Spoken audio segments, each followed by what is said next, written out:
世界最高の島と言われるフィリピンの楽園ボラカイ島。アジア屈指の透明度を誇る海とパウダーサンドと呼ばれる真っ白な砂浜を求めて、世界中から年間何百人もの観光客がこの島を訪れます。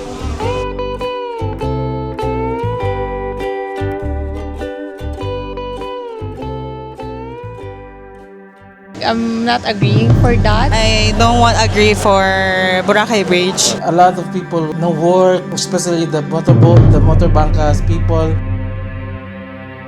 しかし今、この美しい楽園の裏側で島を真っ二つに引き裂く巨大な論争が起きているのをご存知でしょうか。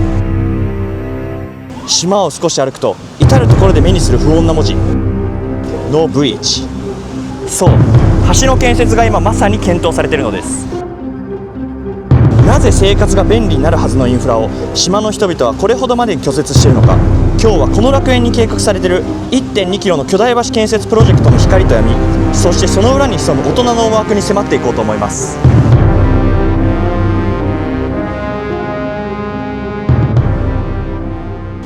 ボラカイ島はマニラから飛行機を乗り換えて1時間で到着する離島です。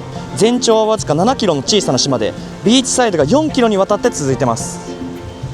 ボラカイ島は3つのエリアから構成されてて、ステーション1は高級リゾートが立ち並ぶエリア、ステーション2はレストランやカフェ、お土産やバーが集まる島で一番にぎわってるゾーン、ステーション3はローカル感や手つかずの自然が残る静かで落ち着いたエリア。空港から港に行くまでもこれタクシーに乗ってだいたい10分ぐらいから移動しないといけないんですよね。ハローハロー。ボラカイに入るためにボートフィーと環境フィーとターミナルフィー合計で245ペソぐらいかかるんですけど、だいたい1000円ぐらい行きと帰りでかかる感じですね。まあまあ高いよね。島に入るだけでこの金額往復でかかるって。話聞いた感じだったらこれめっちゃ少ないらしい。本来だったらこれの10倍ぐらいの人がここに並ぶらしい。飛行機の時間とかによるのかな。これ今乗り込みましたね。暑いっすね。大量の人が船に入ってきますね。この人数が毎日観光客としてボラカイ島に来てるって考えたらマジですごいよね。ゴミの排出とか下水とかどうしてるんだろうね。これ今から出発ですね。確かに本島と 1.2 キロしか離れてないのに毎回このボートで行くっていうのは結構めんどくさいね。チケット買うのとかも行列だしね。ただ環境税とかターミナル税とかフェリー代で地元の組合の人とかは生計立ってるんだろうね。にしても人パンパンだわ。ボラカイマジすごいわ。観光客めちゃくちゃ近かった。10分ぐらい着きましたね。船酔いっていう概念すらないぐらいめちゃくちゃ近かった。これが怖いんだよな。怖っ怖っ怖っ。着きました。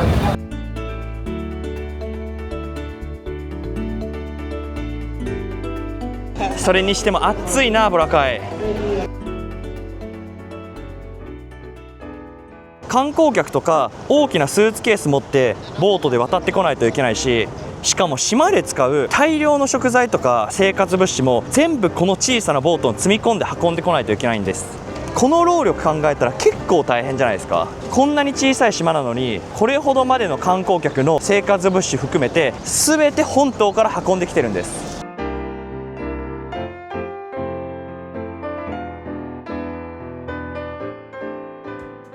この不便を解消するために生まれたのがこのボラカイブリッジ計画。ボラカイ島と本島のカティクランを 1.2 キロでつなぐ橋を建設しようっていうのが今回のプロジェクトの全貌ですね。もしこの橋ができたら観光客はいちいちボートに乗り換える必要はなくなって車とか大型トラックでそのまま島に入れるようになります。しかも生活物資とかは大型トラックでそのまま島に入れれるようになります。僕らみたいな観光客にとっては移動が一気に楽になってストレスがゼロになるし、物資の輸送コストも劇的に下がるようになりますね。これでしかもめっちゃやばいのが今のボラカイ島って大きな病院がないらしいんですよね。だから橋ができることによって緊急時の際は橋を渡って緊急患者を運ぶこともできるようになるという、一見誰もがハッピーになる橋の建設だと思いませんか。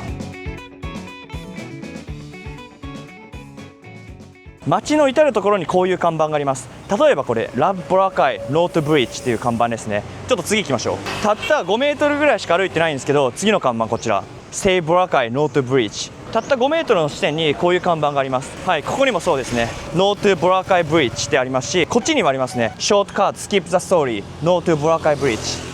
たった5メートルの間隔に12345、あと6つ目ですね、こちらにも Save Boracay Note Bridge。 これ見て分かる通り、島の人たちが橋の建設に対してどれだけ強く反対しているかが目に見えて分かると思います。けどなんで島の人たちは街の至る所にこういう看板を掲げてて政府とか企業に反対していると思いますか？それには明確な理由があるんですよ。それは2018年に起きたある事件がきっかけなんですよね。当時ボラカイ島には多くの観光客が押し寄せて環境汚染が限界に達していたらしい。その結果、島の下水処理が全く追いつかず、この美しい海に未処理の排水がそのまま流れ込んでたらしい。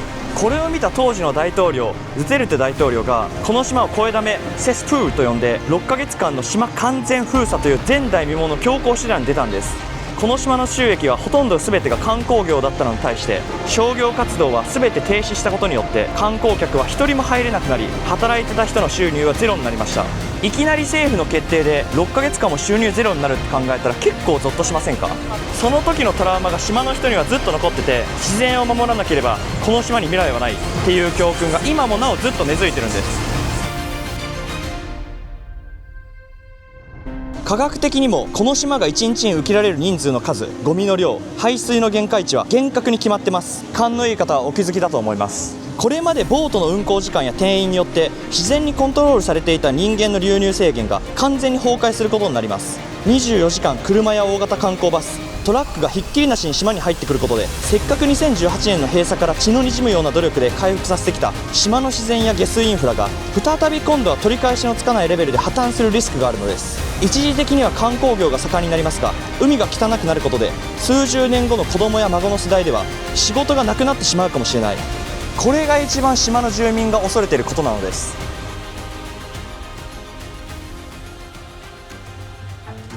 これほどのリスクがあって住民たちがめちゃくちゃ反対してんのに、なんで国とか企業はこんなにこのプロジェクトを推し進めてると思いますか？ここからは少し大人の事情、お金と利権の話になってきます。このプロジェクトを推進しているのはフィリピン政府の公共事業道路省、そしてフィリピン最大級の財閥企業たちです。彼らの大義名分は経済の活性化、そして災害時の避難ルートの確保。確かに台風の時にボートが止まっても陸路があれば物資や緊急路線は確保できることになります。ただこれって大義名分であって、実は裏の目的も隠されてるんですよね。実はこの橋が建設されることで莫大な富を生む場所があります。それはボラカイ島ではなく橋の手前、つまり本島側の土地、カティクラン島です。すでに大手のデベロッパーや投資家たちがボラカイ島に近いカティクラン島側の土地を買い占めていると噂されてて、橋ができた後に本島側に巨大なホテルやショッピングモール、巨大駐車場を作る予定らしいです。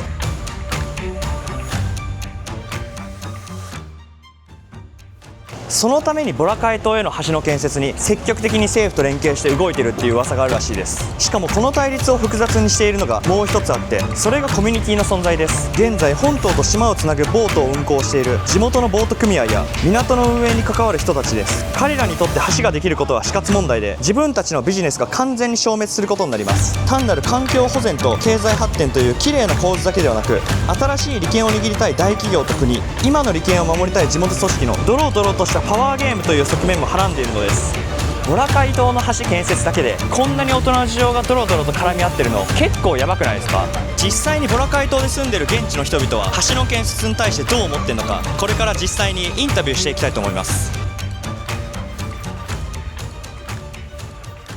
On our side, on our part here, the port, because we are employing a lot of people, around 500. So it will affect us. A lot of people no work, especially the motorboat, the motor bankas people, cleaner here, our checkers, all of us here. So basically, that will be the effect. But for me, if it's regulated, it's okay. I'm resident of Boracay Island. For emergency, it's good. For waste disposal, it's good because we can get the garbage in the mainland immediately, not to stay here for a long time. There's advantage and disadvantages. For me, I'm not agreeing for that because there's a lot of jobs that will be affected, and also we're focusing on the natural resources because if you will gonna build a bridge, the corals might affected, and also so we don't know what will happen if the bridge will gonna push through, if it will have a bad effect in our resources. For me, because I'm traveling from mainland to Boracay, sometimes we don't have a boat travel because of the typhoon. I think it's also good for the Hapson Bridge. This Boracay Bridge is no good. Maybe don't have job next year, next generation. For me, my personal opinion, I would say yes to Boracay. Because if there's a typhoon, Philippine Coast Guard declared to cancel the boat schedule. So there's no option, especially if there's an emergency. No hospital here, primary hospital. That's the number one advantage of this. ここまで見ていただいた皆さん、ボラカイ島の橋の建設は反対ですか、それとも賛成ですか？便利さを手に入れるためにその場所が持つ唯一無二の美しさを犠牲にするのか、それとも不便を受け入れてでも守るべきアイデンティティを貫くのか。今回は奇跡的にボラカイの港のボスにもお話を聞くことができて、島が発展することは嬉しいけど、今のコミュニティだったり仕事がなくなることに対しては結構リスクを感じているような感じでしたね。橋の建設とかインフラって便利になることは間違いないけど、今の現状がなくなるっていうことは結構リスクでもあると思う。だから一概にどっちがいいとか悪いとか言えないなってのが、個人的な感想ですね。資本主義の波に飲み込まれようとしている世界の楽園ボラカイ島、この島がこれからどうなっていくのか、どういう決断を出すのか、僕はちょっとチェックしていきたいなというふうに思ってます。この動画が面白いと思ったらチャンネル登録、グッドボタン、コメントぜひよろしくお願いします。それでは皆さん次の動画でお会いしましょう。アディオス。